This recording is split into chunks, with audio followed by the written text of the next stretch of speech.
tipping our servers is what we do when we eat out at a restaurant. But a restaurant in Saugatuck is mixing all that up by doing away with tipping altogether. 13 on Your Side reporter Keely Lovern tells us why those who chose to change their ways and how it all works.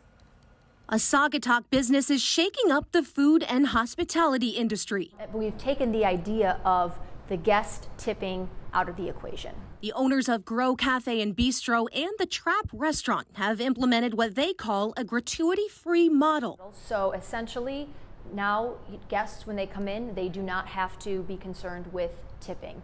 We have increased prices in order to allocate those wages across the board. Lindsay Paylietner is the chef and owner of both businesses, and they have separate dining rooms but do share a kitchen.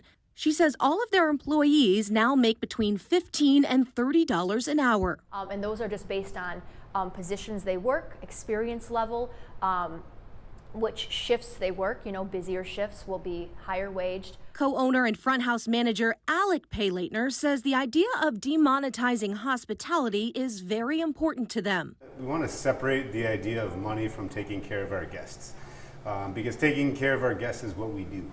He says their gratuity-free model also helps pay front and back of house employees a higher hourly wage and an equitable wage with each other, especially in a seasonal resort town like Saugatuck. So we want to make sure that everyone's compensated for their time regardless of what's happening within the four walls as far as the business goes. We want everybody to have teamwork. We want people to get along. And we want everyone to feel as though they're being paid and treated fairly. But both Lindsay and Alec know their guests will have questions about the new system. When guests say, well, what do I do? I don't feel comfortable not tipping.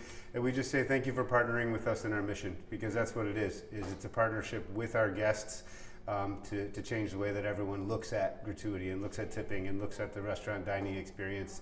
And both say while they likely will need some tweaks or updates to the system, they're excited to see how it works out. I think it's going to be a great change. We want the best for our industry because it is a challenging one, but we want to make sure that people in our industry want to continue to be in it. In Saugatuck, Keely Lovern, 13 on Your Side.